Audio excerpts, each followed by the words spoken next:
Good morning, everyone. This is Asha Nayaswami. We're continuing our fireside chats with Sheltering in Place with God. All of us had been hoping that perhaps sheltering in place would become a memory, but it does not look like that's going to happen. I took a brief detour from the subject at hand yesterday to talk about some of the realizations I've come to about how desire and impatience had begun to cloud my judgment. So we are going to live in the now.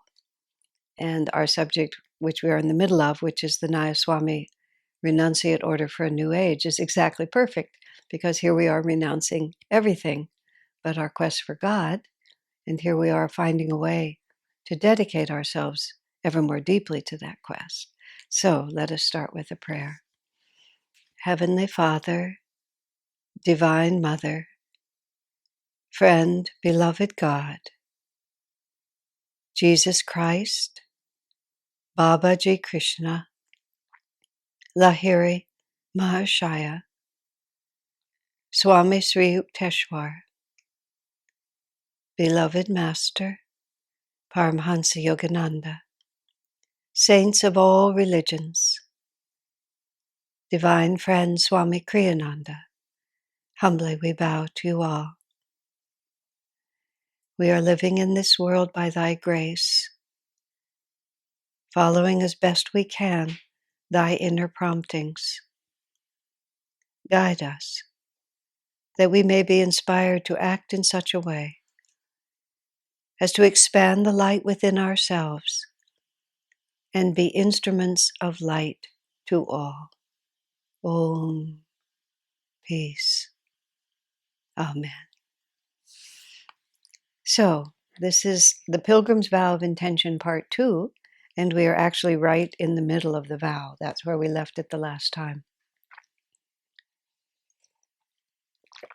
So, since I did a great deal to introduce the vow in Pilgrim's Vow of Intention Part 1, I'll just continue. But the line that we had stopped on was, I will offer up all material desires for purification in the fire of divine bliss. And I was talking about that. When something is purified by fire, the form of it is transformed. I had a tremendous experience with fire many, many, many years ago in 1976 at Ananda village when the community, much of the community was burned to the ground. And it was a huge forest fire. And the power of fire was really something to see. It was between horrifying and exhilarating. And it definitely was a very dramatic, unforgettable experience of the ephemeral nature of all form.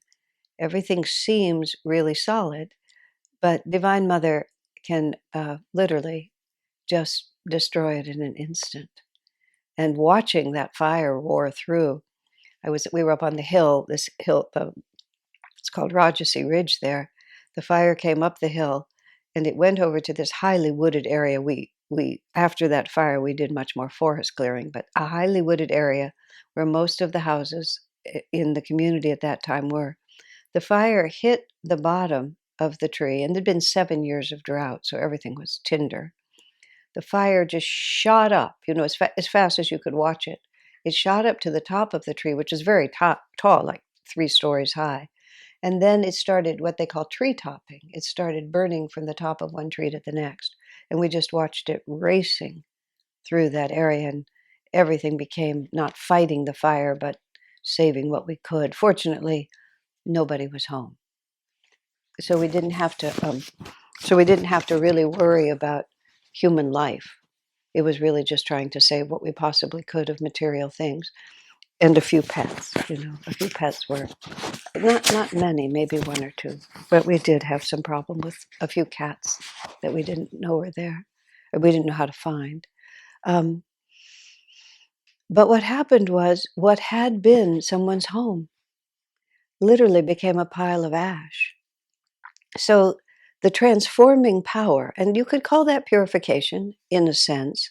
I mean, we don't think of it from the human point of view, but it was it was multiple forces, all these different things, all these different energies happening. The power of fire was applied to them and they all became purified and down to ash. Every form was released and just changed into its essence by the transforming power. So when we say we offer up our material desires for purification, and he uses the word fire of divine bliss, we're taking the form. This is not hanging in a very comfortable way for me. Let me just find a way to make it work. That will do. There's just no way to wear a microphone without wearing a microphone. Okay. Does that do it? Okay. So when we offer up our material desires, it's you're holding something in your heart. You know, I want this particular situation in my life. I want to be, it might be an egoic desire. I want to be recognized. I want to be loved. I want this person to fall in love with me. I want to have a child. I want my child to have this particular thing happen. I want a new car. I want this particular car. I want this chainsaw. I want these shoes. Whatever it is, it's going to be a something that has a form. Because anything but divine bliss has a form. And so when you offer it into the into the fire of divine bliss, what we're asking is that it be purified down to the essence of what I'm really asking for. And what we're always asking for is divine bliss. And so we begin to realize that human relationship, that physical thing, that condition in life, that recognition, that mental construct, it all gets purified in the fire of bliss and it turns into the pure ash of bliss itself. And it's not as if we lose the desire. It's not as if the desire is taken away from us. It's not as if we are deprived. What happens is everything superfluous about that desire, which is pretty much the entire form of it, is transferred, is liberated, and we ourselves suddenly realize what it is that I'm really seeking. And when that is done as true transformation and not as suppression, then we feel more fulfilled rather than less. In the course of my spiritual life, there's many things that I thought I needed for my happiness that I didn't get, but I didn't get them because by the time I was on the edge of them, I began to realize that it wasn't the it that I wanted, it's the bliss I thought it would give me. And sometimes I've had to learn that slowly, and sometimes it's come to me in just a moment. Oh, this is what I really wanted, which is why I've said on many occasions, I've never had to compromise my ideals. Sometimes I've had to I've had to understand what it was that I was really wanting. So it doesn't say even we offer up all material desires to be taken away from us. We just offer up material desires for purification in the fire of divine bliss. It's a very subtle vow. So this is the promise. I will hold it up to the light of the Spirit. I will give it to bliss and then let it be given back to me in whatever form is appropriate. So you don't have to be afraid. See, this is all about faith in God. And what allows a person to take a vow like this, if you're afraid, I mean, of course, one can be pushing against an appropriate level of what I would almost call awe in the face of the journey that we're embarking on. But we don't have to be afraid that God is going to hurt us. We have to be able to trust that God is going to take care of us. That's what gives us the power to take these steps. And then we say, I will offer up all attachments for purification in that cosmic fire. It's the same thing. I'm offering up the fact that I feel that I have to have this for my happiness. What we're offering up is the idea that my happiness depends on this. And we just want to be purified of that false idea because our nature is complete bliss, but we are attached to these different ways that we feel that bliss has to manifest. Swami tells a funny story. This was before 1976. Swamiji said he would encourage one of the ways, just a technique for being able to deal with attachments and so on. This is in the book, Renunciate Order for a New Age. He says, at night, build a mental bonfire and put into that bonfire all your attachments and all your desires every night. Burn up all your attachments and desires in a mental bonfire of cosmic light. And so a woman was doing that practice, and she had a home and actually had a child she was raising in that home, a small family. And every night she would just offer her home into the flames. And shortly after, it burned down. And Swami said, "No, I wasn't actually suggesting that you burn up the house.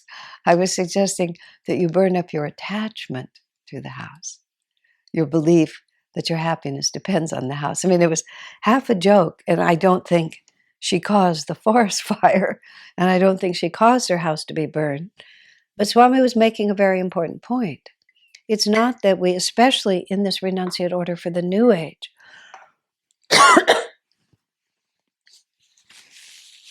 in this renunciate order for the New Age, we're living a life of simplicity, not of deprivation. So if we're raising a family, we need a home, or it's beneficial to have a home. It's more challenging to not have a home. But what we want to be is free of the fear of losing that home, which is attachment. If we have no attachment, if we recognize that the cosmic fire, the divine, will give us whatever we need. We trust God, we're not afraid. So we offer up the desire itself, and then we offer up our attachment to things being a certain way. And it brings us closer and closer into this single calmness of spirit. That's where being childlike is to just be free of expectations. It doesn't mean to be childish. It just means that whatever God sends me, I know will be exactly right. And I don't have to impose my wishes upon it. God knows my heart. I don't have to keep reminding him what I need and what I want. And then it says, I will search my heart daily for any lingering desires and attachments, and will offer them to thee, my cosmic beloved.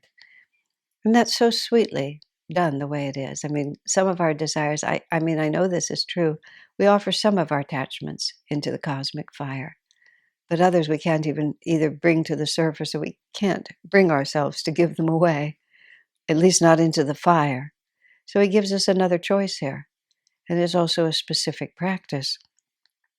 I will search my heart daily in as part of your second meditation in the end of the day, or even as you're perhaps even lying in bed waiting to go to sleep, or at some specific point, maybe out while you're out for a walk, an evening walk. But just ask yourself, what am I clinging to? What is it that I'm still afraid of losing? What is it that's making me less than content? What is it that I still desire? What am I still attached to? And it doesn't have to be an anguishing, guilt-ridden sort of, self immolation and like this. It's a simple fact. Of course, we are filled with desires, and of course, we are filled with attachments. And that's why we incarnated. If we didn't have them, we wouldn't be here. And if we're here without them, we'd be an avatar. And chances are you wouldn't be listening to this recording.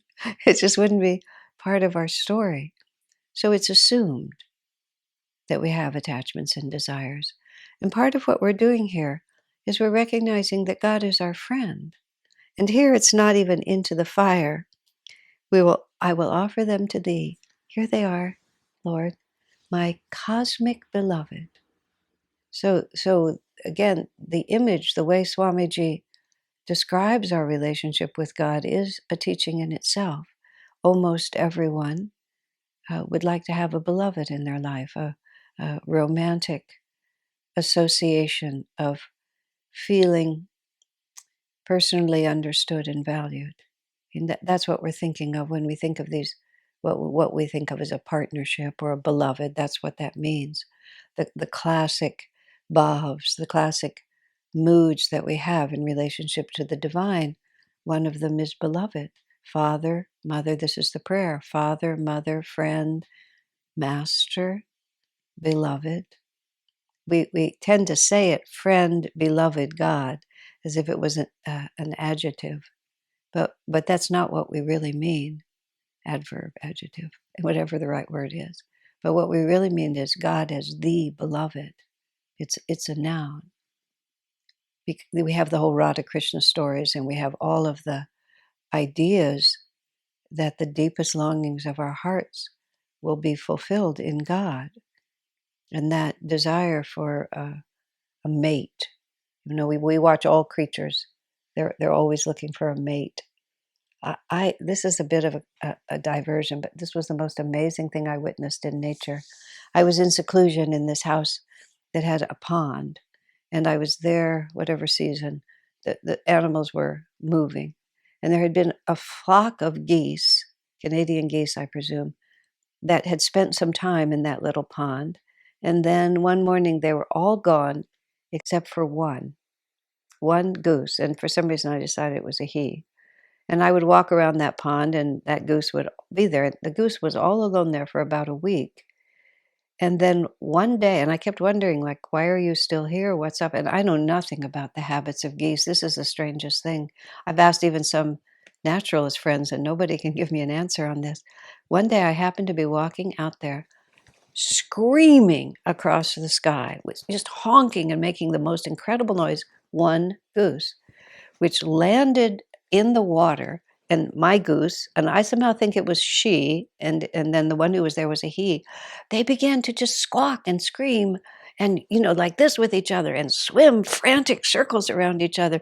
And then it was almost like my guy just got so, like, he couldn't stand anymore, and he swam off by himself, and he was just swimming alone like this for a little while, and then he came back, and then for a couple of days they hung out together, and then they left. Now, I'm a storyteller. I think she had an affair, is actually what I think happened. I think she became enamored of some young, more, you know, fancy goose. But she repented of it and just came back to him. I mean, God knows. I have no idea what was going on. But, oh my gosh, it was just, and whatever the story was, the separation and the reunion, it happened. That's the only thing I can say. It was it was quite something to see, and I thought, oh, no wonder as human beings we're so driven by these things. It's just in us because we are always longing for union with God, and so we are constantly seeking it. Every desire is a desire for union with God, and there's nothing to be ashamed about. We're just learning. So, in the solitude of our hearts, and partly this has many purposes. We offer it to the beloved, the one with whom we can be most open and truly reveal ourselves with the confidence that we will be loved. So, it isn't only the finding the desires and the giving of the attachments, it's having the courage of that relationship. Because that the courage of that relationship, that God is my friend and I have nothing to fear. We have to practice that. Just like any relationship that we're in, we have to practice it. It's not like you just sort of get married and then everything is great after that. You stop putting out any energy. You give birth to a child and then you just watch it grow. None of that. You have to really dedicate yourself to it. You don't just find a friend and have them be your best friend forever. You have to give yourself to it. It takes courage and it takes energy. That's what Swami's asking of us here. Then the energy turns another direction. I will strive to be an example to others of a pure, discriminating, and noble life. Now, we don't do this to impress others, but the desire to serve others is a powerful incentive. One of my friends said once, it's a good thing that my being liberated, spiritually liberated, will benefit others. Otherwise, I'm not sure I would put out the effort. And it's really true. We're highly motivated to help people that we love. We see suffering around us, and we naturally we want to help. And it's so confusing in this world of light and shadow, especially in this complicated transition from Kali into Dwapara, how do we help? What can we do that is really going to be of help? But when we get deeper into our spiritual understanding, we understand that one person's magnetism can have a powerful effect on the people around you, and then they will lift their magnetism, and that will have an effect on the people around them, and that is how real upliftment happens. So I will strive to be an example. I'm not trying to convert.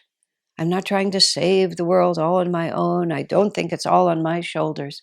But one more incentive for my disciplining myself as I would want to do anyway is that then I can serve my fellow man by being an example to others of a pure, discriminating, and noble life. Aren't those three wonderful words? Pure means, in this word over here of purification, which is I will purge my life of those elements which don't belong to God. I will endeavor not to be selfish. I will not be dishonest. I will tell the truth. I will practice the yamas and the niyamas. I will be contented. I will be uh, uh, everything harmless. I will practice harmlessness.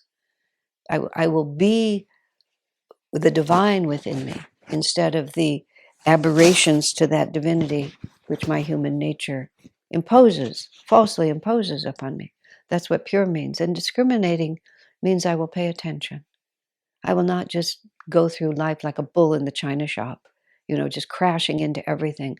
I will discriminate among the many choices that are given to me, those things which are consistent with the fact that life is a pilgrimage and the final goal is to find and to merge back into God. That will be my pole star and my template. I will discriminate. Will this action bring me closer to God, or will it take me farther away? And I will constantly be using that discrimination. And in my interactions with others, that will be my template. And when decisions are being made together or that have impact others, that will be my template. I will discriminate as to what is appropriate. And then there's that wonderful word, noble, which is just a beautiful word to contemplate. Nobility. Because what does that really mean? Uplifted, high-minded, um, refined, operating from a higher level, self-sacrificing. There's so many beautiful words that are all encompassed by the word noble. And noble in the right sense does not make you egoic. It just gives you what Swami called a little bit of dignity. Because after all, I'm a child of God. I am on a pilgrimage. And when we're on a pilgrimage, we don't just dissipate our energy in crazy, useless ways. Swami used to laugh. There was a billboard on the way somewhere toward Lake Tahoe or something from Ananda Village. It was there for a long time. And it was, I think it was for Reno or for Las Vegas, because it was a road to Nevada where you could go to the gambling casinos. And it was a big thing. And it said, "Let yourself go in Las Vegas." And then there were all these pictures of people. And Swami, every time he saw it, he would laugh. He said, they don't look so much like they're letting themselves go as that they're falling apart at the seams. They were not behaving in a noble manner. They were just dissolute. And this was presented because this is America at this time, as this was the ideal. I'm going to go to Las Vegas and I'm going to be anything but pure, discriminating, and noble. I'm just going to behave like an animal and just let my humanity just fall apart at the seams. Nobility is the opposite of that. And noble means high values. There's uh, Swami was not much for modern movies. The movies that he liked tended to be quite old, but he admired selfless love, and it wasn't that he liked romantic movies per se, but he liked movies with where the characters were noble. And there's two movies. One is called Random Harvest, and it might have been An Affair to Remember, the very first version of that, not all the subsequent ones that were made. The black and white one with some famous movie stars. Random Harvest. Seems like there was I'm actually trying to think of another one, but that might have been. Random Harvest especially, where the characters were self-sacrificing and the only word for them was noble. They had noble characters. So it was a love story with tragedy and self-sacrifice and so on, but great nobility of character, because that's who we are. We're children of God. And if we're disciples of a great master, even more so. More so do we have a responsibility to be an example. And more so do we have a true, deep basis for a dignified concept of self. Swamiji always dressed, especially when he went out in public, just a little better than most people did. Not a little more formally, I mean, because he always felt that he was a disciple of Master and he was always representing Master. And therefore he had a responsibility to be appropriate in that role. Not with any self-consciousness, but out of a sense of responsibility. And it always created a certain dignity around him, which was a very good example. That's the actual word I want to use. There's pictures of him in Hawaii in Bermuda shorts and shirts, but he never looked ragged. He never looked disheveled, because he was the disciple of a great master. And therefore, there was an inner nobility that was not his own, but that he exemplified. I will offer the fruit of all my actions and labors to thee alone. In other words, I will not work for myself. I am here to serve God. And whatever comes to me, I give back to thee in gratitude. Whatever, I mean, this is, spiritual life is not passive. I will reason, I will, I will act. But guide thou my reason, will, and activity to the right path in everything. And so, everything that I do is the result of your grace, and I offer it at your feet. I never just take it for myself. Whatever comes, I put it at thy altar. And then by your grace, I have the money to spend. I have the home to live in. I have the friends. But I never think that I'm gathering it for myself. I'm always gathering it for you. And this is the way, this vow, you see, this gives us an everyday practice with everything that happens. The fruit of my labor, I'm not working for myself. We're telling our cosmic beloved, look what we did today. We won the Nobel Prize, but we won it, and it's your prize, whatever it might be. And then the last line is, bless me and direct my footsteps ever to the summit of thy holy mountain. It just speaks for itself. Now I want to read the whole vow as we end this. The Pilgrim's vow of intention. I understand and intend from now on to live by my understanding that life is a pilgrimage, of which the final goal is to find and merge back into God. I will endeavor resolutely, therefore, to direct all my thoughts and actions toward that end. I will offer up all material desires for purification in the fire of divine bliss. I will offer up all attachments for purification in that cosmic fire. I will search my heart daily for any lingering desires and attachments, and will offer them to thee, my cosmic beloved. I will strive to be an example to others of a pure, discriminating, and noble life. I will offer the fruit of all my actions and labors to thee alone. Bless me and direct my footsteps ever to the summit of thy holy mountain. Oh, peace. Amen.